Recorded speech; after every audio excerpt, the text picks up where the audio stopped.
जय Hind commando live class में आपका स्वागत है। मैं फिर से लेकर आया हूं आपके लिए 25 महत्वपूर्ण क्वेश्चन जो आपके सामने रोज कहीं से अलग तरीके से और अलग बने हुए क्वेश्चन आपके सामने रोज लेकर आता हूं। तो आज फिर मैं आपके सामने जल्दी से अच्छे से और महत्वपूर्ण क्वेश्चन लेकर आया हूं जो एग्जाम के लिए एग्जाम के पर्पज से कहीं ना कहीं सबसे ज्यादा महत्वपूर्ण है, क्योंकि सारी जो दूसरे सब्जेक्ट होते हैं जैसे विज्ञान है या मैथ्स या गणित है या तर्क विज्ञान है, इन पर क्वेश्चन हम आसानी से, इन पे एक छोटा होता है उस पर हम कर लेते हैं। बाकी जो अपना सामान्य ज्ञान है उस पर रोज 10,000 से भी ज़्यादा क्वेश्चन बनते हैं। तो उन क्वेश्चन के लिए अच्छी प्रिपरेशन हो और अच्छा ज़्यादा से ज़्यादा नंबर हम ला पाएँ, इसलिए मैं सिर्फ 25 क्वेश्चन पे काम करता हूँ और अच्छे से उनको लेकर आपके सामने रखता हूं। तो आप भी बिल्कुल तैयार हो जाइए। मैं तो बिल्कुल आपके सामने तैयार हूं, क्वेश्चन लेकर आया हूं। तो आप भी उन क्वेश्चनों का आंसर देने के लिए बिल्कुल सब तैयार रहे। उम्मीद है कि सब जिनने मेरी पिछली क्लास ली है वो इस क्लास में भी धमाकेदार अपनी एंट्री करेंगे और मेरे सारे आंसर पे सही आंसर लगाएंगे। तो जल्दी से अपन बढ़ते हैं क्लास की तरफ और आपको बताऊंगा, जैसे कि मैं जैसे एकेडमी के बारे में बता रखा है कि अगर आप रिटर्न टेस्ट की तैयारी कर रहे हो और अगर आप फिजिकल की तैयारी भी अगर साथ में कर रहे हो तो आप इंडिया के किसी भी कोने में बैठे हो तो पीडी आपके लिए बेस्ट ऑप्शन है। जी हाँ, जल्दी से बढ़ते हैं क्वेश्चन की तरफ। तो क्वेश्चन की तरफ, किस सिख गुरु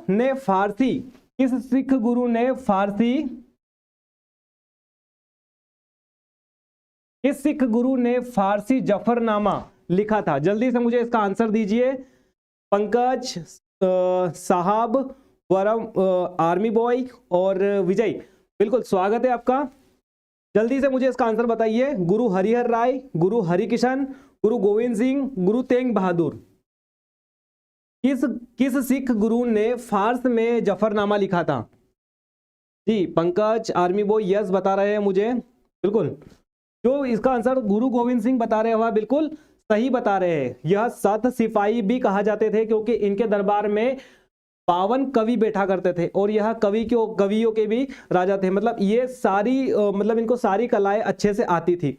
यह कवि होने के साथ धर्म प्रेता भी थे और समाज सुधारक में भी सबसे बड़ा इनका योगदान रहा है। तो इन्होंने एक पत्र भेजा था औरंगजेब को अपनी कूट भाषा में बताया था कि हम भी कम नहीं हैं। अगर आप इस तरह से विरोध करते हो या इस तरह से हम पर जुर्म करते हो तो हम भी कम नहीं हैं। जैसे कि ये लेटर इसलिए ये जो जफरनामा जो लिखा था इन्होंने, वह इसलिए भी लिखा गया था क्योंकि यहाँ पर औरंगजेब द्वारा इसकी क्रूरता मतलब ज्यादा बढ़ गई थी।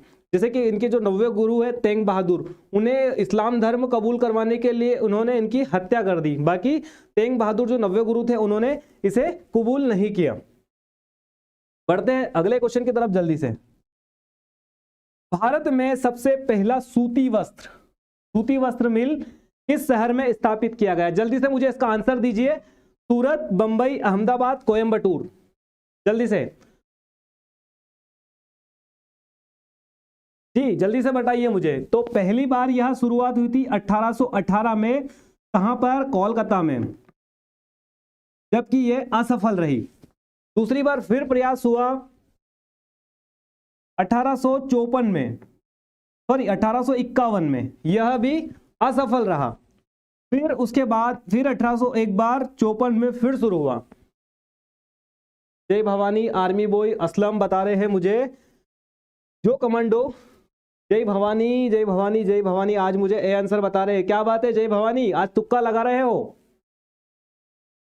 नहीं, इसका जो सही आंसर है वो बंबई इसका सही आंसर है। 1854 में पहली बार सफल सूती वस्त्र मिल जो डला था वो यहां पर बंबई में डला था। ठीक है, बढ़ते हैं नेक्स्ट क्वेश्चन की तरफ। ब्रिटिश सरकार ने भारत में स्थायी बंदोबस्त कब लागू किया था? तो 1753, 1793, 1762 या 1803। तो ये स्थायी बंदोबस्त क्या था? तो स्थायी बंदोबस्त ईस्ट इंडिया कंपनी और बंगाल, इन दोनों जगह पर जो भी कर्मचारी या कंपनी में काम कर रहे थे उन पर एक स्थायी कर लगा दी गई थी कि भैया आपको इतनी स्थायी कर, इतना पैसा आपको देना है। एक लिमिटेड कर इतनी लगा दी थी कि आपको इतना पैसा देना ही पड़ेगा। इस टाइप से उन्होंने यह कर लगा दी थी। यह कर इन्होंने लगाई कब थी? ये लगाई थी इन्होंने लॉर्ड कॉर्नवालिस के समय पे। तो लॉर्ड कॉर्नवालिस का काल बता दूं, यह था 1793। जिन कमांडोज का आंसर बी आ रहा है, विजय, शुभम, पंकज, प्रवीण। बिल्कुल प्रवीण जी तुक्का लगा रहे हैं, ए आंसर नहीं है इसका, बी आंसर है 1793। बढ़ते हैं नेक्स्ट क्वेश्चन की तरफ।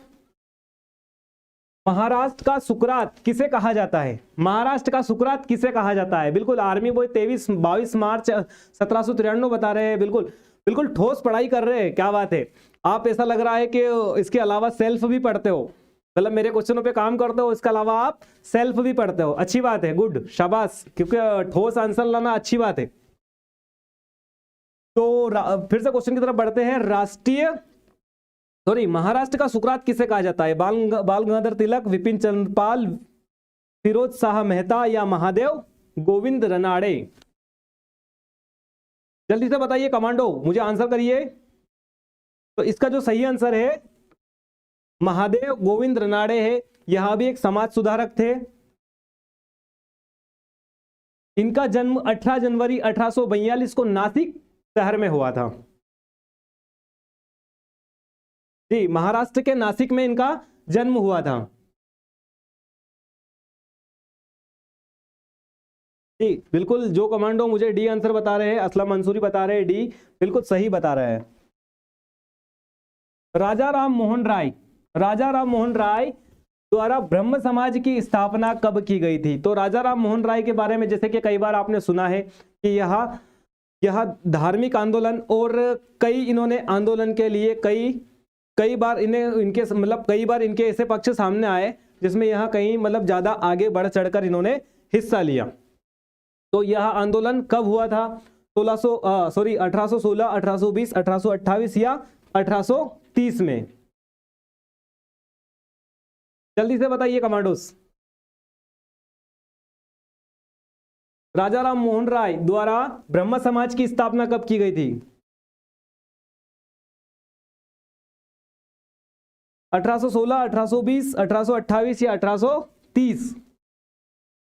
राजा राम मोहन राय एक समाज सुधारक थे जिन्होंने अपना पूरा जीवन समाज सुधारक में लगाया, जिन्होंने सती प्रथा, बाल विवाह और कई ऐसे कामों पे रोक लगाई थी।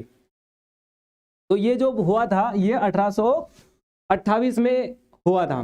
जी, जिन कमांडोज का आंसर सी आ रहा वो बिल्कुल सही बता रहे हैं। भारतीय संविधान के किस भाग में नगर पालिकाओं से संबंधित प्रावधान है?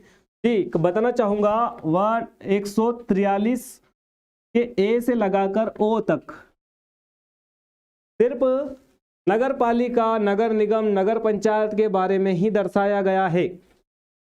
तो आपसे पूछा है यह किस भाग में दर्शाया गया है? तो जल्दी से बताइए मुझे, किस भाग में दर्शाया गया है नगर पालिका को? तो ये भाग 9A, जिन कमांडोज का आंसर आ रहा है वह बिल्कुल सही बता रहे हैं। और इसे भारतीय संविधान के अनुच्छेद 143 ए के बाद बताया गया, ए से ओ तक बताया गया है, जो पूरा सिस्टमेटिक दर्शाया गया है। और इसका जो सही आंसर है वो 243 है, 143 नहीं है, 143 में तो पूरा कुछ है। बढ़ते हैं नेक्स्ट क्वेश्चन की तरफ। भारतीय संविधान के किन अनुच्छेदों में नागरिकता का प्रावधान है? तो नागरिकता जो शब्द है वह लिया गया है ब्रिटेन से। जो नागरिकता है, जो हमारे यहाँ की नागरिकता है वो कहां से ली गई है? तो ब्रिटेन से ली गई है। ऐसे अलग अलग 10 देशों से अलग अलग सुविधाएं हमारे यहाँ से ले ली गई है। तो यह कौन से अनुच्छेद में बताया गया है? जल्दी से मुझे बताएं। 1 से 5, 5 से 11 या 12 से 35 या 36 से 51? जैसे कि यहाँ शुरुआत होती है, हमारे संविधान के बारे में बताया है कि यहाँ क्या क्या सिस्टम होना चाहिए, संविधान कैसा होना चाहिए, क्या होना चाहिए। उसके बाद यहाँ बताया गया है हमारे अधिकार क्या है। उसके बाद यहाँ बताया गया है कि हमारे कर्तव्य क्या है। तो यहाँ अधिकार लेना सबको जरूरी है, पर कर्तव्य का पालन करना भी बहुत जरूरी है। तो जिन कमांडोज का आंसर बी आ रहा है, प्रवीण जी तुक्का लगा रहे हैं आज 12 से 35, जैसे कि इसमें बताया गया मौलिक अधिकार बताया गया है। आर्मी बॉय बिल्कुल आप आज बिल्कुल पढ़ के आए, दम से पढ़ के आए ऐसा लग रहा है। तो इसका जो सही आंसर है 5 से 11, इसका बिल्कुल सही आंसर है। मौलिक अधिकार जो ब्रिटेन से लिया गया है, जिसे अनुच्छेद 5 से 11 में दर्शाया गया है। और इसमें यह बताया गया है कि नागरिकता 5 तरीके से प्राप्त की जा सकती है और 3 तरीके से छोड़ी जा सकती है। तो बढ़ते हैं नेक्स्ट क्वेश्चन की तरफ।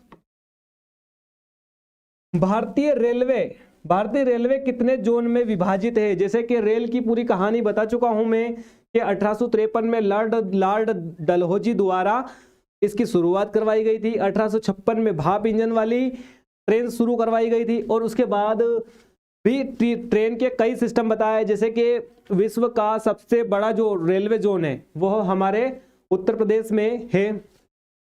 तो ऐसे कई सारी चीजें मैं आपको पहले ही बता चुका हूं। तो अभी आपसे ये पूछा कि यहाँ कितने जोन है, जल्दी से कमांडो मुझे कमेंट करके बताइए। जिन कमांडोज का आंसर डी, जैसे विजय कुशवाहा ने आज पढ़ाई करी है तो ये बता रहे 17 बिल्कुल सही आंसर आ रहा है आपका। 17 जोन है इसमें और 73 डिवीजन है और हर जोन पे एक उच्च अधिकारी बैठता है और इसका जो उत्तरी जोन है वह दिल्ली है। बढ़ते हैं नेक्स्ट क्वेश्चन की तरफ। द फ्यूचर ऑफ इंडिया नामक पुस्तक के लेखक कौन है? ये किताबें क्यों लिखी जाती है? क्योंकि इन किताबों से वह जो व्यक्ति जो लिखता है वो उसकी मानसिकता हमें बताता है और आपको यह गाइड करता है कि आप इन चीजों को इन तरीकों से भी कर सकते हो। तो कुछ चीजें जैसे कि आपको बार बार बोला जाता है कि कुछ मोटिवेशनल किताबें पढ़ना चाहिए या कुछ इस टाइप की किताबें पढ़ना चाहिए, तो उन किताबों से हम यह सीखते हैं कि कौन सी चीजें कहाँ सिस्टमेटिक होगी। मेन मुद्दा यह होता है। सब कर रहे हैं, सब अपनी अपनी कार्रवाई सब कर रहे हैं। जो इंडियन आर्मी के स्टूडेंट जो पढ़ रहे हैं वो सभी पढ़ रहे हैं, तो इसमें अथक नहीं पढ़ना है, पढ़ना वो है सिर्फ इंपॉर्टेंट है। इसलिए यह किताबें लिखी जाती है और किताबों पर काम किया जाता है। तो फिर बात करते हैं अपन किन्होंने लिखी है। विमल जालान, दीपक चोपड़ा, अमिताभ घोष, एन.के. सिन्हा, किन्होंने लिखी? बिल्कुल भूम सिंह, नितेश, आर्मी बॉय, सी बता रहे हैं अमिताभ घोष जी। आज आपका कहाँ हो? आज पढ़ाई वढ़ाई नहीं करी क्या आपने? जी बिल्कुल, इसका जो सही आंसर है वो विमल जालन, आर्मी बॉय बता रहे हैं, बिल्कुल सही आंसर बता रहे हैं। तो यह जो है यह राज्यसभा के सदस्य भी रहे हैं और इसके बाद यह आरबीआई के गवर्नर भी रहे हैं।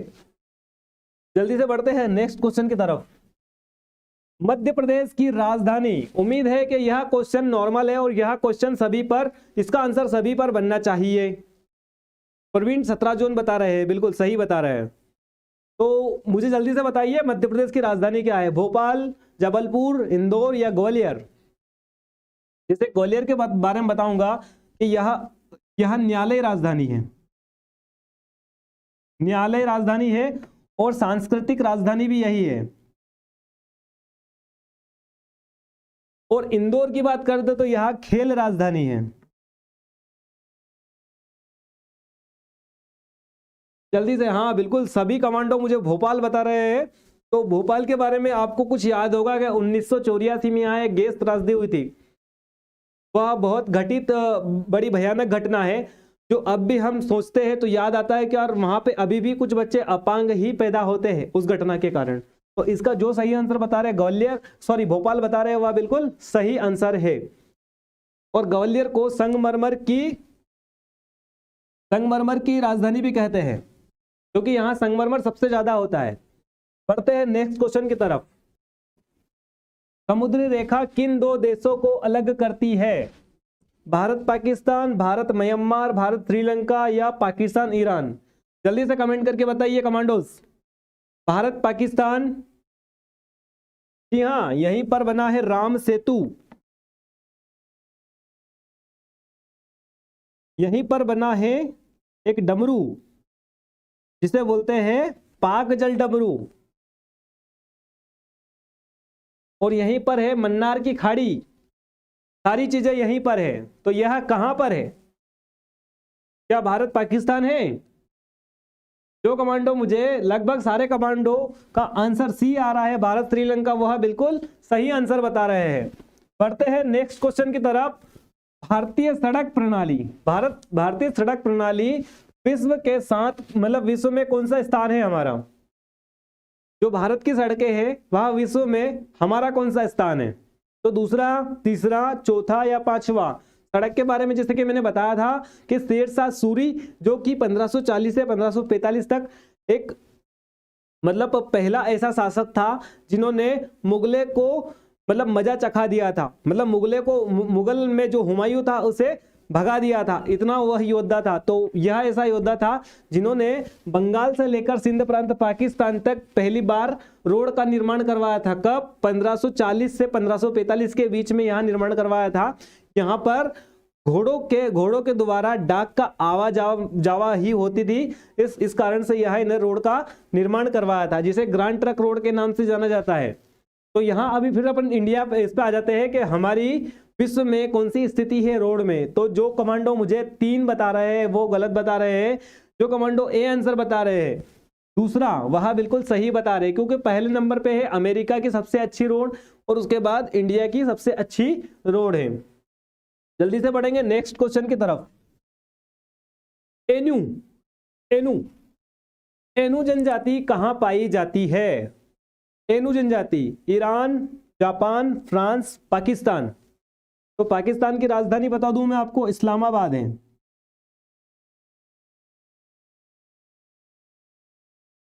और फ्रांस की राजधानी पेरिस, और जापान की जो राजधानी है वो टोक्यो है, और ईरान की तेहरान है। ये राजधानी आपको मैं इसलिए बता रहा हूं क्योंकि एग्जाम में अगर स्टेट से राजधानी नहीं पूछी तो हो सकता है कि आपके सामने देश की राजधानी पूछ ले।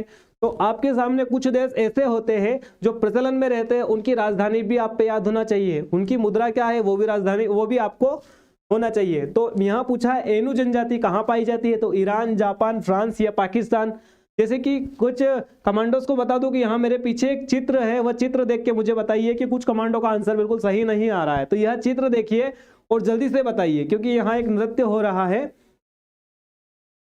जी, जिन कमांडोज ने थोड़ा सा दिमाग लगाया है कि हाँ यार ये महिलाएं कहाँ की होगी है, तो उनका जिन कमांडोज का आंसर जापान आ रहा है वह बिल्कुल सही है। बढ़ते हैं नेक्स्ट क्वेश्चन की तरफ। निम्न में से किसे जापान का मैनचेस्टर कहा जाता है? जापान का मैनचेस्टर किसे कहा जाता है? कोबे, ओसाका, टोक्यो या हिरोशिमा? हिरोशिमा वही जगह है जहां 5 अगस्त 1945 को पहला परमाणु बम गिराया गया था। और जैसे कि टोक्यो के बारे में अभी बताया था कि यह जापान की क्या है, राजधानी है। तो जल्दी से बताइए मुझे। और मैनचेस्टर के बारे में जैसे कि मैंने बताया था कि जहां पर कपड़े का उत्पादन सबसे ज्यादा होता है उसे वहां का मैनचेस्टर कहा जाता है। तो जापान का जो मैनचेस्टर है वह कहां है? जापान का मैनचेस्टर है Osaka. Army boy Aslam Tokyo बता रहे हैं, नहीं असलम राजधानी है इसकी ओसाका। जो आर्मी बॉय बता रहे हैं विक्की बिल्कुल सही आंसर बता रहे हैं इसका ओसाका। और भारत का मैनचेस्टर जल्दी से कमेंट में बताइए मुझे कि भारत का मैनचेस्टर क्या है। भारत का जो मैनचेस्टर है वहां अहमदाबाद है। जल्दी से बढ़ेंगे नेक्स्ट क्वेश्चन की तरफ। रोम, और रोम की राजधानी क्या है? इटली। रोम इटली नगर की किस नदी के किनारे पर बसा है? तो विस्टुला, एवान, राइन या टाइबर। और यहाँ की जो सबसे बड़ी नदी है, मतलब रोम की जो सबसे बड़ी नदी है वह पो नदी है। इसकी लंबाई कम से कम 450 के मध्य कुछ है। बिहार पुलिस बिल्कुल सही तैयारी कर रहे हैं। टाइबर इसका सही आंसर है, बिल्कुल टाइबर इसका सही आंसर है। टाइबर जो है इटली के किनारे मतलब इटली के पास से ही निकलती है। बढ़ेंगे नेक्स्ट क्वेश्चन की तरफ। भारत किस गोलार्ध में स्थित है? जी हाँ, आपके सामने पूरा पृथ्वी रख दिया है, तो आप मुझे जल्दी से बताइए कि यह कहां पर स्थित है? उत्तरी या पूर्वी गोलार्ध में, दक्षिण पूर्वी में, या उत्तरी पश्चिम में, या उत्तर दक्षिण में? यहां पर एक रेखा खींची गई है यहां पर इस टाइप से, या ये बता रही है कि उत्तर दक्षिण या पूर्व पश्चिम या पश्चिम उत्तर या उत्तर दक्षिण? जल्दी से बताइए मुझे। बी बी बी नहीं, ये जिन कमांडोज का आंसर उत्तर पूर्व आ रहा है, यहाँ की उत्तर पूर्व आ रहा है, वह बिल्कुल सही है, क्योंकि हमारा भारत का नक्शा यहां पर है। जी, सोनू, पंकज, बिहार पुलिस सही आंसर बता रहे हैं। बढ़ते हैं नेक्स्ट क्वेश्चन की तरफ। भारत की उत्तरी सीमा पर स्थित पर्वत। अब आपके सामने यहां भारत का कुछ मैप जैसा बना देते हैं, वैसे तो आपके सामने बना है। यह जो उत्तरी पर्वत के बारे में पूछा है तो यह कहां पर है, जल्दी से कमेंट करके बताइए।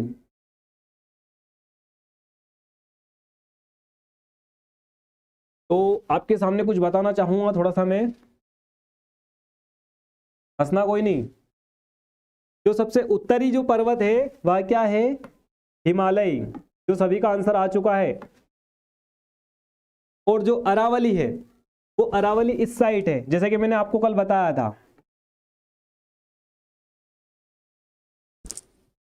और जो नीलगिरी है वो यहां पर है, जो केरल, कर्नाटक और तमिलनाडु के मध्य आती है। और मेकाल जो श्रेणी है वो यहां आती है छत्तीसगढ़ के अधीन।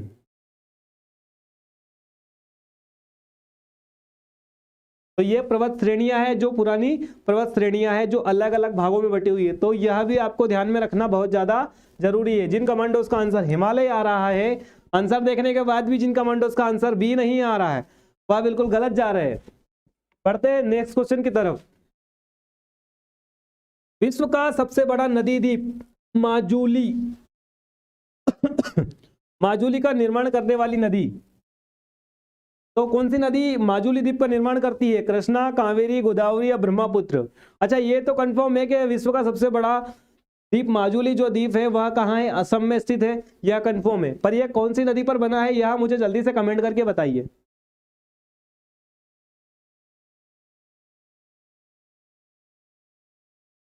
कहीं कहीं पन्नालाल पन्नालाल सबसे बड़ा नदी द्वीप बताया गया है, जबकि सबसे बड़ा नदी द्वीप यह है। उसके बाद भारत का अगर पूछा जाए आपसे कि सबसे बड़ा नदी द्वीप भारत का कौन सा है, तो माजुली द्वीप है। जिन कमांडोज का आंसर आ रहा है ब्रह्मपुत्र, वह बिल्कुल सही आंसर बता रहे हैं। 2700 कुछ प्लस इसकी लंबाई है, जो अफवाह तंत्र के क्षेत्र से भारत की सबसे बड़ी अफवाह तंत्र वाली नदी है।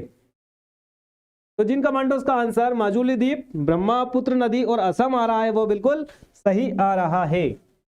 भारत का सबसे बड़ा मूंगफली उत्पादक राज्य, सबसे ज्यादा मूंगफली कहां होती है, आंध्र प्रदेश, तमिलनाडु, गुजरात, महाराष्ट्र।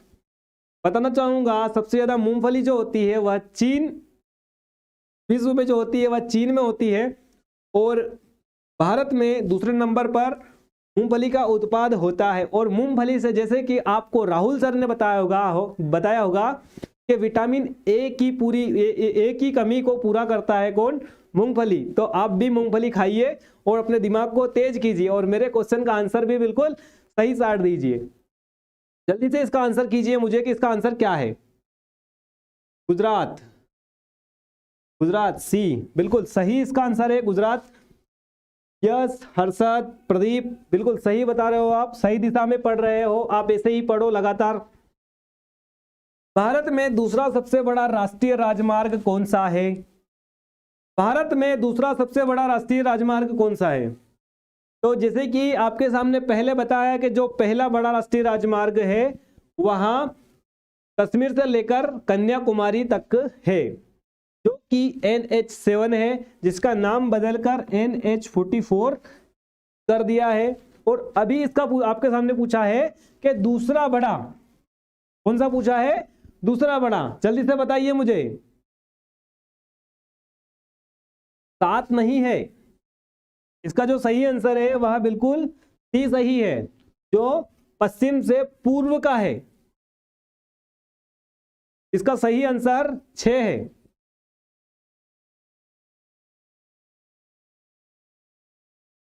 बिल्कुल, बढ़ते हैं नेक्स्ट क्वेश्चन की तरफ। जौनपुर किस नदी के तट पर स्थित है, जौनपुर किस नदी के तट पर स्थित है, गंगा, सरयू, गोमती या रिहंद। जल्दी से बताइए। जौनपुर एक मतलब टर्की कुछ ऐसा वंश था, उनकी एक राजधानी है जिसे जौनपुर की राजधानी, मतलब जौनपुर को यहाँ की राजधानी बनाया था। तो गंगा, सरयू, गोमती या रिहंद, जल्दी से कमेंट करके बताइए मुझे कि इसका सही आंसर क्या है। जौनपुर कौन सी नदी के पास बसा हुआ है? जिन कमांडोज का आंसर बिहार पुलिस, अशोक साहब सिंह बता रहे हैं बी, सरयू। सरयू जो बसा है अयोध्या के किनारे बसा है। और गंगा नदी डेल्टा बनाती है सबसे बड़ा, गंगा नदी डेल्टा बनाती है, जिसे सुंदरवन डेल्टा के नाम से जाना जाता है, सभी को पता होगा। अब आपके सामने दो आंसर बचे, गोमती और रिहंद। जिन कमांडोज का आंसर रिहंद आ रहा है वह बिल्कुल सही बता रहे हैं। बिल्कुल, बढ़ते हैं नेक्स्ट क्वेश्चन की तरफ। आइस हॉकी किस देश का राष्ट्रीय खेल है? जी हाँ, यहाँ यह ओलंपिक मतलब शीतकालीन ओलंपिक खेला जाता है और इस ओलंपिक को शीत ऋतु में ही ज्यादा खेला जाता है। शीत ऋतु में इस खेल को ज्यादा खेला जाता है। इस खेल में 6 खिलाड़ी होते हैं और इनके हाथ में जो हॉकी होती है, हॉकी से यह गोल किया जाता है। तो यह कहाँ का राष्ट्रीय खेल है? कनाडा, स्कॉटलैंड, डेनमार्क या स्वीडन? जल्दी से कमेंट करके बताइए मुझे। ये बता रहे हैं कनाडा। कनाडा इसका आंसर नहीं है, तुक्का लगाए जा रहे हो। कनाडा इसका आंसर नहीं है, इसका जो सही आंसर है वह स्कॉटलैंड है। यह स्कॉटलैंड का राष्ट्रीय खेल है। राष्ट्रीय खेल भी याद रखना बहुत ज्यादा जरूरी है, क्योंकि कहीं न कहीं बार बार यह पूछा गया है कि कौन सा खेल कौन से देश से संबंधित है। बढ़ते हैं नेक्स्ट क्वेश्चन की तरफ। वानखेड़े स्टेडियम, वानखेड़े स्टेडियम कहां पर स्थित है? यह आपके सामने वानखेड़े स्टेडियम है, जिसे 1974 में इसका नाम वानखेड़े स्टेडियम रखा था। यह कहां पर है? चेन्नई, मुंबई, कोलकाता, पुणे? चेन्नई बता रहे दीपेश, नहीं दीपेश जी तुक्का लगा रहे हैं। इसका जो सही आंसर है वह बी आंसर है। वानखेड़े जो है मुंबई में है, जहां पर कई बार या विश्व वर्ल्ड कप खेला गया है। यह क्रिकेट खेल का एक मतलब मुख्य वो है केंद्र, और यह भारत का सबसे बड़ा भी है। जल्दी से बढ़ेंगे नेक्स्ट क्वेश्चन की तरफ। 2020 में ओलंपिक कहां आयोजित हुए थे? 2020 में ओलंपिक कहां आयोजित हुए थे? बीजिंग, लंदन, रियो डी या टोक्यो? जल्दी से कमेंट करके बताइए।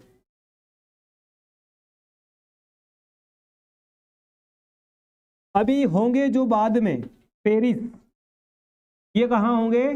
2024 में होंगे। और अभी जो हाल ही में हुए वो कहां हुए? जल्दी से कमेंट करके बताइए। और लंदन में हुए थे 2012 में, और रियो में जो हुए थे 2016 में। तो अब आप सभी के सामने एक ही आंसर है, टोक्यो बिल्कुल सही आंसर आ रहा है। जिन कमांडोज का 2020 या कोरोना काल के कारण इसको 2021 भी माना गया है, क्योंकि यह गेम 2021 में ही हुए हैं। ये जो 4-5 चूड़ियां है, ये 5 महाद्वीपों के बारे में दर्शाया गया है, और इसका एक मुख्य उद्देश्य है खेलों का उद्देश्य है एक सभी देशों में एकता बनाए रखना।